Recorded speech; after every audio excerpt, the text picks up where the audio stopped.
Sir, behind the rope. Rain freckles the marble. Umbrellas tilt. A gum-chewing laugh cuts the hush like a cheap saw. Boots meet stone, sharp, measured, 21 seconds of breath between each turn. The white gloves never tremble. The rifle glints under a bruised sky. They called him a toy soldier.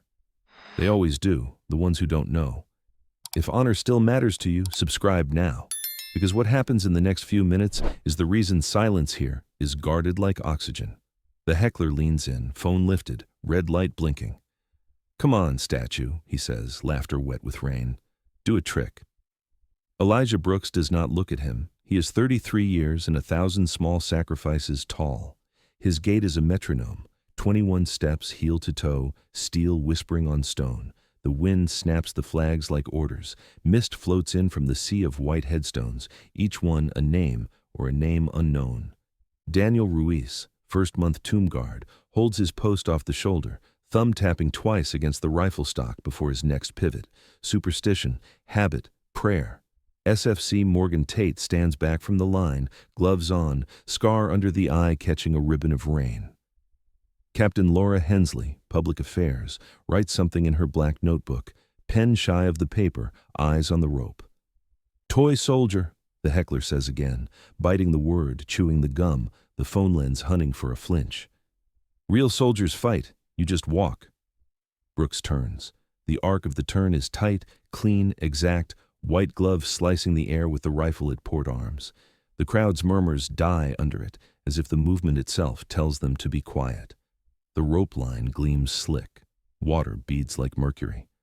A widow, Mrs. Carter, stands with flowers and a bracelet of dog tags around her wrist. Beside her, Liam, 8, eyes wide, clutches a folded photo, the edges soft from holding. His father is buried in Section 60.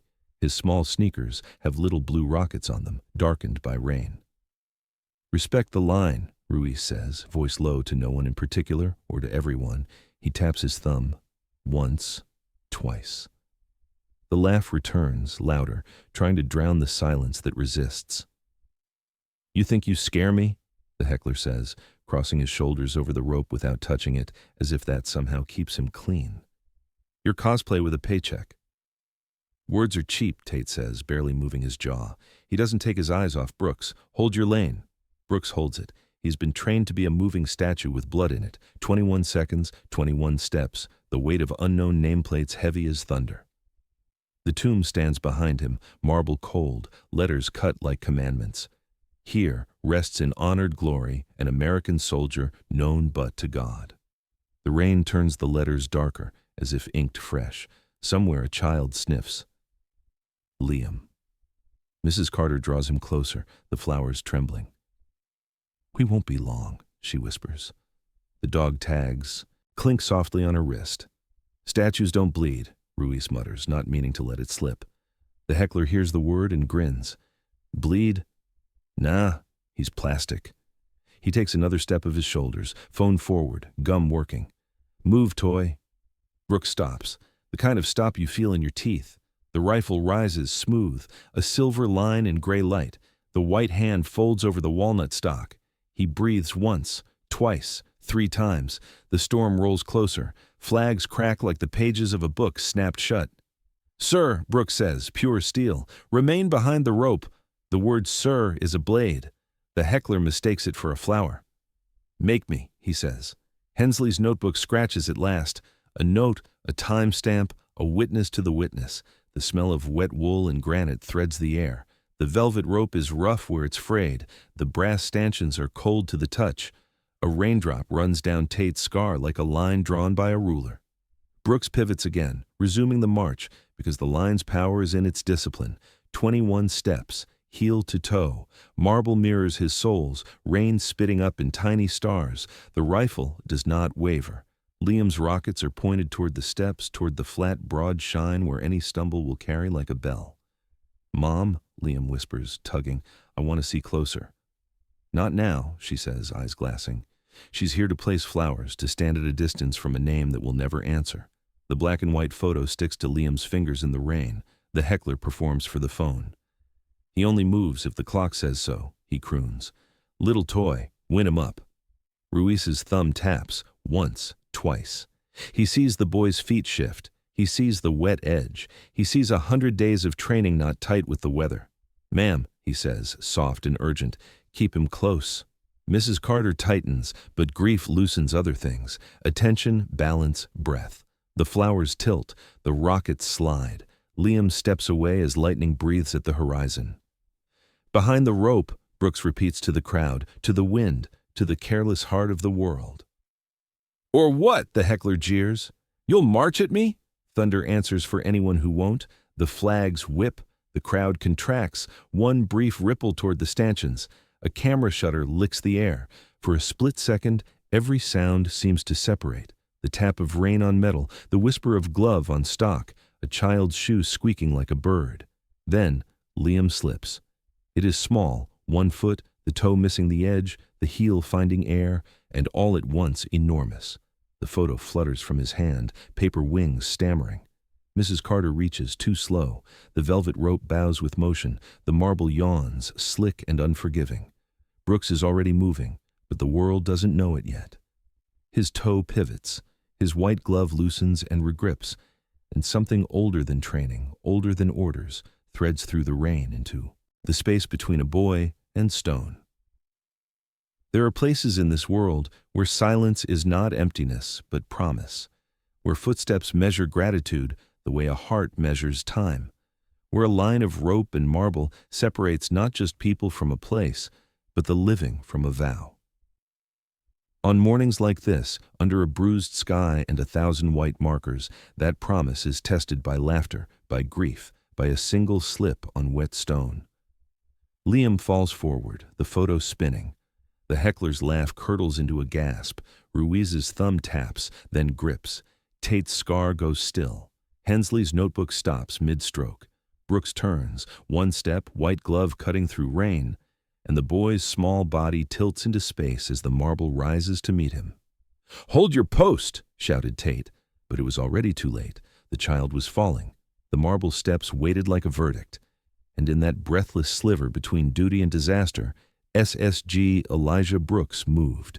Boots struck stone, a single echo breaking 21 years of silence. The rifle flashed, sling swinging, his gloved hand outstretched through rain.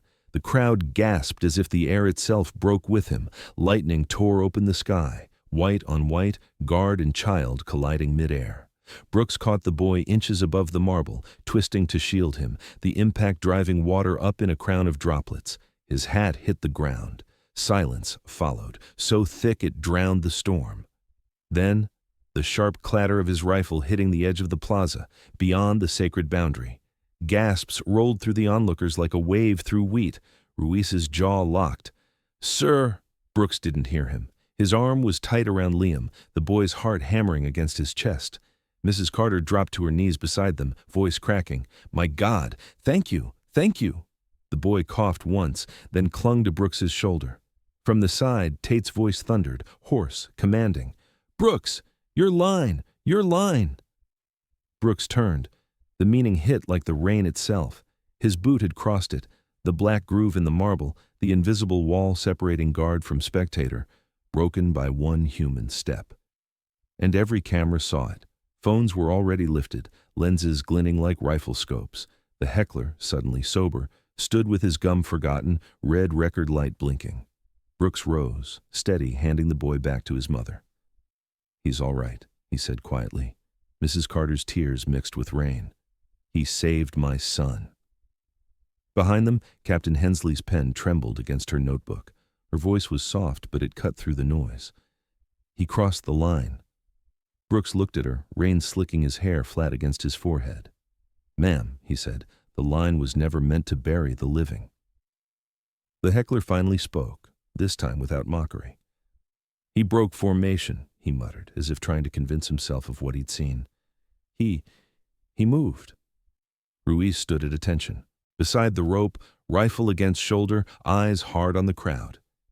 "He moved to save a life," he said. "You'd have filmed the fall instead." The man didn't reply. His phone lowered. Thunder rolled again, deep, resonant, as if the earth itself approved. Brooks adjusted his cover, then retrieved his rifle. The rain darkened the marble beneath him, reflecting both the guard and the boy, two figures connected by a single forbidden motion. The voice in his earpiece cracked. "Post Commander, this is Relief 3. Confirm incident?" Tate answered low. "Confirmed. Guard stepped offline for civilian safety. Incident recorded." A pause. Static. Then, "Hold position. Command en route." Brooks exhaled. He'd trained his entire life to keep the boundary sacred, to never move for wind, for lightning, for protest. But for a child, there had been no choice. Mrs. Carter took his hand, her dog tags clinking softly. "My husband would have thanked you himself." Brooks gave a small nod. "Ma'am, I only did what any soldier should." Behind them, Hensley snapped her notebook shut. "That's not how the command will see it." Tate approached slowly, rain plastering his sleeves. "She's right, Elijah." His voice was gravel. "You did the right thing, but protocol doesn't speak the language of mercy." The boy looked up at Brooks, voice small. "You moved like lightning." Brooks smiled faintly. "Sometimes the line between stillness and action is thinner than rain." The storm intensified. The plaza emptied as security escorted civilians under the archways. Only the guards remained, wet marble, echoing steps, the tomb unmoved by it all. Hensley turned her phone off, face pale. "Footage is already spreading. Dozens of recordings. One's live." Ruiz cursed under his breath. "They'll twist it, say he broke discipline." Brooks slung the rifle over his shoulder, water dripping from the barrel. His expression didn't waver. "Let them," he said. "The tomb doesn't need defense. It needs understanding." Tate sighed, wiping rain from his scar. "Understanding isn't what reporters sell." A black SUV approached the plaza. Two officers stepped out, hats under coats. The storm made them blur like ghosts through the mist. "Command," Tate said. Brooks stood upright, spine like steel, the boy's thanks still echoing. His boots, soaked and heavy, rested half an inch over the boundary. He stepped back into place, rifle snapping to shoulder. The officers halted before him. One lifted a hand. "Sergeant," he said, tone unreadable, "you broke guard formation in front of the tomb." "Yes, sir." "For what reason?" Brooks's eyes stayed straight ahead. "To preserve life." A beat of silence. Rain hissed between them. "Understood," said the officer. "You'll stand down pending inquiry." Brooks nodded once. No argument, no plea. He lowered his rifle, handed it to Ruiz. The weapon was slick, rain trailing down its barrel like tears. "Take care of the line," Brooks said quietly. Ruiz saluted. "Yes, Sergeant." The officers turned him away. The rope line, once just ceremony, now looked like a wound, thin, red, cutting through marble and morality alike. As Brooks walked toward the archway, cameras flashed again from a distance, new angles, new judgments. Somewhere, the heckler's shaky video hit 1,000,000 views, but in the echo of boots and thunder, a boy's small voice followed. "Mom, he saved me." And Mrs. Carter's whisper carried behind it, barely audible over the storm. Sometimes a soldier must break the line to keep its meaning alive. Thunder cracked again. The flag snapped hard against the pole. Brooks disappeared into the gray beyond the tomb. And for the first time that day, every spectator was silent. Cut to black. The clock ticked too loud for a place built on silence. It was evening now. The rain had stopped, leaving the command office heavy with humidity and gun oil. A single lamp burned low, its light cutting through cigarette smoke and the slow, relentless drip from Brooks's hat on the edge of the table. Across from him sat SFC Morgan Tate, gloves still on, posture rigid. Captain Laura Hensley flipped through a folder marked Incident Report, Tomb Plaza. "Say it again," Tate said quietly. Brooks's voice didn't waver. "A child fell toward the marble. I broke the line to intercept." "Broke the line," Hensley repeated, pen poised. "Meaning, stepped off the ceremonial boundary during active guard." "Yes, ma'am." The pen scratched the paper, steady as rain. Stepped off ceremonial boundary. Each word sounded heavier than it should have. In the corner, SPC Daniel Ruiz stood at parade rest, jaw tight, eyes fixed forward. He had been there. He'd seen the decision happen in half a heartbeat. He'd seen the boy's sneakers slip, the photograph flutter, the hand that caught him. He wanted to speak, but Tate's glance froze him. The room smelled of wool drying by heat vent, of paperwork, of judgment. Hensley cleared her throat. You understand, Sergeant Brooks, that the Tomb Guard's code of conduct leaves no provision for deviation during active duty. No exceptions. Not weather, not crowd, not life, Brooks said. The room stilled. Even the clock hesitated. Hensley looked up. The code isn't about life or death. It's about reverence. Brooks met her gaze. And what's reverence worth if it lets a child die on sacred ground? Tate's gloved hand flexed once, a small sound like leather creaking under a weight. Elijah, he said softly, you know I agree with you. But you also know command doesn't measure heartbeats. They measure rules. Outside, the sun was falling behind the rows of white markers. The window glass caught their reflection, endless, disciplined, unmoving. Like guards themselves, laid down in formation, Ruiz broke the silence. Sir, permission to speak. Tate nodded. Sergeant Brooks did what any soldier would. The man who mocked him, the one filming, it was chaos, lightning, slick marble, civilians too close. He didn't break discipline. He acted on instinct. Hensley didn't look up from her notes. Instinct isn't in the manual, specialist. Ruiz took a step forward anyway. Neither is humanity, ma'am, but without it, we're machines. Tate's scar caught the lamp's glow. Enough. The room held its breath again. Outside, the Tomb Plaza gleamed under floodlights. The relief on duty marched the slow, unbroken pattern, heel to toe, 21 steps, turn, pause. The echo carried into the walls like a ghost heartbeat. Brooks watched the reflection of the guard through the window, as if seeing himself from the outside. Sir, he said finally, if they strip me of the badge, so be it. I'll accept it. Hensley set her pen down. Command hasn't made that decision yet. They will, Brooks said. The footage is everywhere. Indeed, it was. On phones, on headlines, on every feed that needed a story. Tomb Guard breaks formation. Hero or disgrace? Clips slowed down, looped, debated by anchors who'd never stood a watch in the rain. Hensley looked at him, really looked. Do you regret it? Brooks hesitated. Regret? No, I regret that someone saw it as defiance instead of duty. Ruiz swallowed, his voice low. They called you a toy soldier. Then they saw what steel really looks like. Tate rubbed a hand across his jaw. The problem isn't what they saw. It's what the uniform stands for. Once we bend the code, even for good, someone else might bend it for less. Brooks nodded slowly. Then maybe the code needs men who remember why it exists. The phone on the desk rang, sharp, metallic. Tate answered, spine straight. Sergeant First Class Tate, yes, sir. He listened, expression hardening. Understood. He hung up, exhaled through his teeth. What did they say? Hensley asked. Tate looked at Brooks. Official reprimand. Pending full review. You're relieved of ceremonial duty until further notice. The words landed heavy. Ruiz's fists curled at his sides. Brooks only nodded. Permission to stay within Arlington grounds. Tate nodded reluctantly. Granted, but keep your distance from the plaza. Hensley rose, collecting her files. They'll want a statement for press release. Brooks looked past her to the window again. The guard outside turned, paused, shouldered his rifle, began his measured return. The rhythm, 21 seconds between each step, was a heartbeat he'd lived by for years. Now it moved without him. Hensley's voice softened. Elijah, sometimes doing the right thing still costs you. He didn't look away from the glass.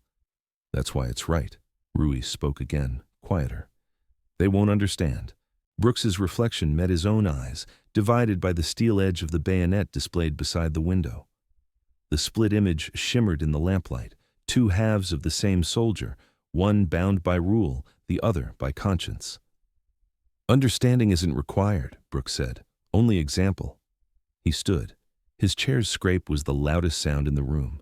Tate removed his gloves at last, a rare thing, laying them beside the report folder. His voice was thick. You did right by that boy, Elijah. Don't forget that when the noise starts. Brooks extended his hand. Thank you, sir. Their handshake was brief, leather to callus, soldier to soldier. Outside, the plaza lights flickered as a new storm built on the horizon. Hensley gathered her papers. They're setting a press conference tomorrow. Public reactions, divided. Divided, Brooks repeated. That's a word for wars, too. Tate gave a bitter smile. And every war starts with one step. Brooks took his hat, soaked edges still damp, and walked toward the door. The corridor outside led toward the tomb's faint silhouette under lightning. He paused once at the threshold, hand on the doorframe. "If I had to do it again," he said without turning, "I'd step forward twice." Then he was gone, the echo of his boots fading into the quiet that guards never name. Behind him, Hensley stared at the open door. "They'll crucify him for honor," she whispered. Tate nodded, slipping his gloves back on. "And history will salute first." The camera panned slowly to the reflection of the bayonet, splitting Brooks's face in half under lamplight, rain streaking down the glass like silent tears. The sun burned hot over Arlington the next day, too bright for what was about to unfold. Rows of white headstones shimmered in the distance, the tomb standing pale and perfect against the blue. At the amphitheater steps, cameras clustered like vultures, dozens of reporters, microphones bristling, lenses clicking. Captain Laura Hensley stood at a podium, hair pinned tight, black notebook in hand. Her voice fought the murmur of the press. "This briefing concerns the conduct of Staff Sergeant Elijah Brooks, Tomb Guard, 3rd U.S. Infantry Regiment. Yesterday, during inclement weather, he—" "Broke formation," shouted a reporter. "Against regulation." Hensley didn't flinch. "Stepped beyond the ceremonial line to prevent harm to a civilian minor. The matter is under review by the commanding officer of the Old Guard." Behind the ropes, SSG Elijah Brooks waited in full dress uniform, posture unbroken, face unreadable. His badge was gone, temporarily suspended, but the bearing was still there, chin up, eyes forward, marble in motion. At his side stood SPC Daniel Ruiz in his first ceremonial uniform inspection since the incident. His thumb tapped twice on the rifle stock before going still. Reporters swarmed the rope like flies to light. "Sergeant Brooks," one called out, "do you regret breaking your oath?" Brooks didn't answer. Was saving the child worth your career? Still, nothing. "Did you act for the cameras?" Another jeered. "Or was it a publicity stunt?" Ruiz's jaw clenched. "Enough," he muttered half under breath. "They have no idea what stillness costs." Hensley raised her hand. "Gentlemen, please, this is sacred ground. Show respect." A journalist scoffed. "Respect? He broke the code that defines this place." "Maybe," said Ruiz, eyes forward, "but he remembered the reason it exists." The murmurs rose again, feeding on themselves. Honor versus rule, hero versus violator. Every word felt like a shove against the silence the tomb demanded. And then, through the wall of sound, came a small voice. "Mom, that's him." Heads turned. The crowd parted slightly. Liam Carter stepped forward, his hand wrapped in his mother's. Mrs. Carter still wore the dog tags on her wrist, the metal glinting in sunlight. She carried the same flowers she'd dropped yesterday, bent, rain-stained, but still whole. A collective hush rippled outward. Cameras angled. Security hesitated. Mrs. Carter's eyes met Brooks's. There was no press, no protocol in them, just quiet gratitude. She crossed the velvet rope. "Ma'am," Hensley began, "please stay behind." Mrs. Carter didn't stop. The rope brushed her arm, rough and hot in the sun. She stood before Brooks, tears already breaking free. Liam looked up at the soldier who had caught him. "Sir," the boy said, small and certain, "thank you for saving me." The reporters froze. The air changed. Mrs. Carter raised her husband's photograph, the one Liam had dropped on the marble. The edges were still damp from the rain. "My husband gave his life for this country," she said, voice trembling but strong. "He believed the uniform meant protecting others, no matter the line drawn." She turned toward the crowd, the rows of cameras, the sea of skeptical faces. "If stepping forward to save my son is wrong, then I pray we have more wrong men in uniform." The silence was absolute. Then, slowly, deliberately, she lifted her hand to her brow and saluted. The gesture was clean, reverent, beautiful in its defiance. The dog tags clinked against her wrist like a quiet bell. Every camera caught it, the salute, the marble, the soldier standing at attention before her. The crowd didn't move. Even the flags seemed to hold their breath. In the back, the same heckler from the day before stood still, no phone in hand, face pale. The laughter that once filled his throat had been replaced with something else. Shame. He lowered his eyes. Ruiz blinked hard, jaw trembling. Tate, at the edge of the plaza, exhaled through his nose, proud but silent. Mrs. Carter's hand fell slowly. She turned back to Brooks. "Don't let them take your honor, Sergeant. You already proved what it means." Brooks's voice came quiet, raw. "Ma'am, I only did what any soldier should," she smiled faintly. "Then heaven help us. May there always be soldiers like you." She stepped back, taking Liam's hand. The crowd parted without command. Cameras stayed down. For the first time since the storm, the tomb was truly silent again. Hensley lowered her notebook. The lines she'd written now looked meaningless against what had just happened. She spoke, voice low but firm. "The record will show the facts. The world will see the truth." Brooks nodded once, eyes never leaving the marble. "The world doesn't need to see it," he said. "Just feel it." Tate approached then, stopping beside him. "You realize what this means, Sergeant? You just turned a reprimand into a national headline." Brooks didn't turn. "Headlines fade, sir. The tomb doesn't." A gust of wind lifted the flags overhead, red, white, and blue snapping sharp in rhythm. The sun caught the edge of the marble, and for a moment it looked alive, glowing with the weight of 1,000,000 unspoken names. The crowd began to disperse. Slow, reverent, changed. Only the guards remained. The next relief stepped forward. Boots clicked against stone. The eternal walk resumed, measured, precise. Brooks watched in silence. The boys' salute, the mother's words, the shimmer of flags, they hung in the air like vows renewed. Then Hensley's phone buzzed. A new alert. She read it, eyes widening. "Command's made a statement," she said. Tate frowned. "Already?" She nodded, reading aloud.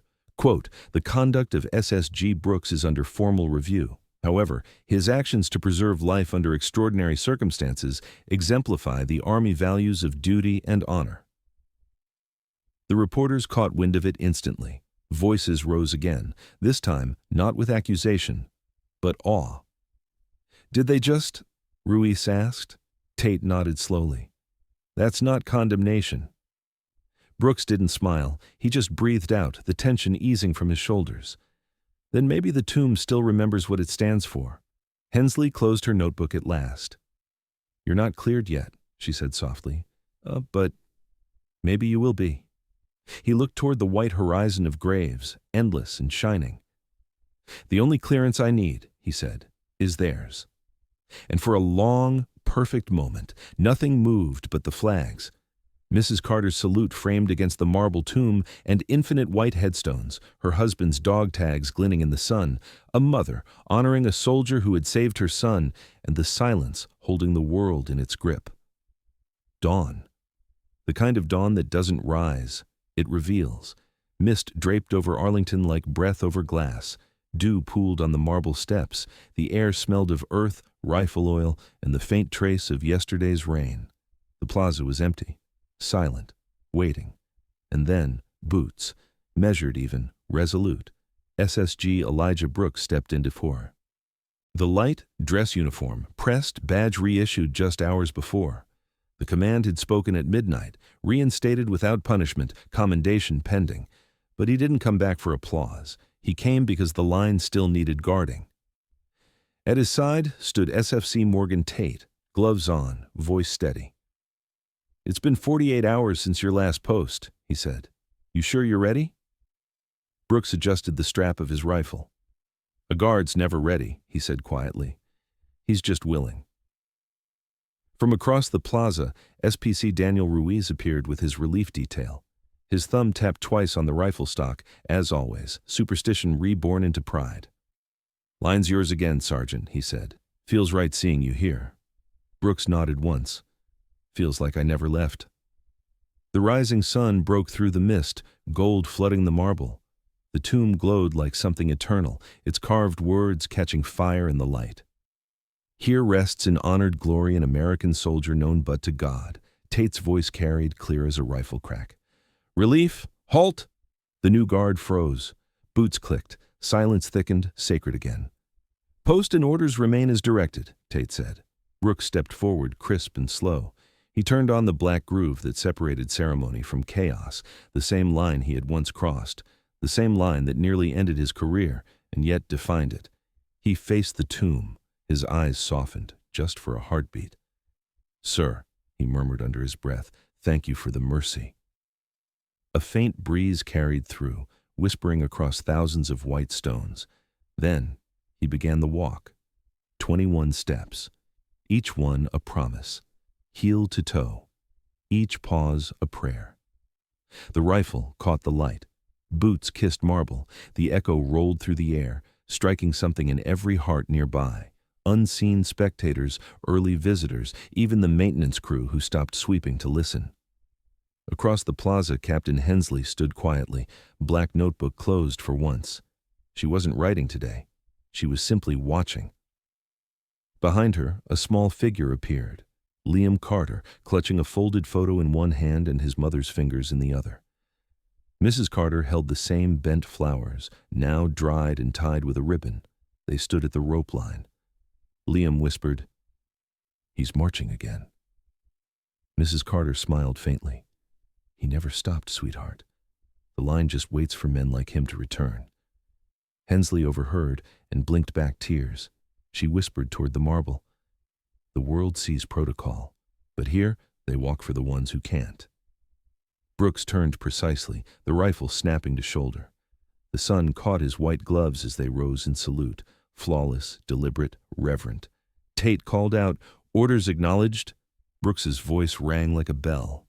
"Orders acknowledged. Resuming the walk?" He nodded once. "Resuming the walk."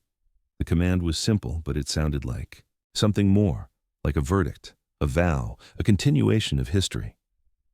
The breeze strengthened. Flags above the plaza began to ripple, red and white stripes gleaming against the morning sky. Somewhere a trumpet from a distant ceremony began to play the faint first notes of Reveille. Ruiz's voice came low, reverent. "There it is," Tate nodded. "Back where he belongs." Mrs. Carter lifted the dog tags from her wrist and kissed them, whispering, "For all who still stand the watch." Brooks pivoted again, exact, immaculate. The rhythm now steady as a heart returned to its rightful beat.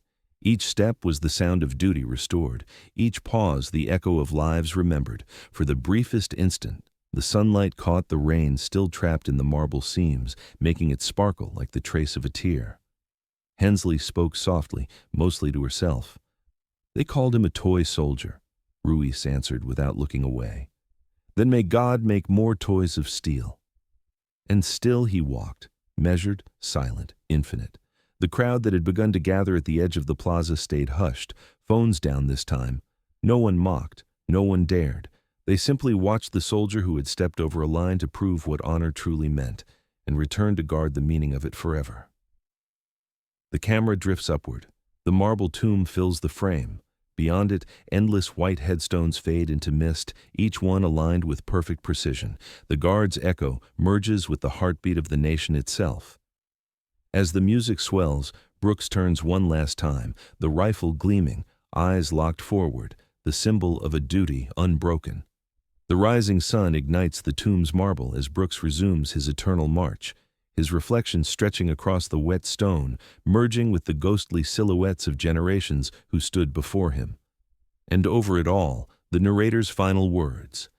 Some think silence means stillness, but at the tomb, silence is alive.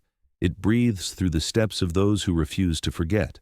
Honor doesn't end with the fallen. It begins with those who keep walking. Subscribe for more true stories of honor, courage, and sacrifice.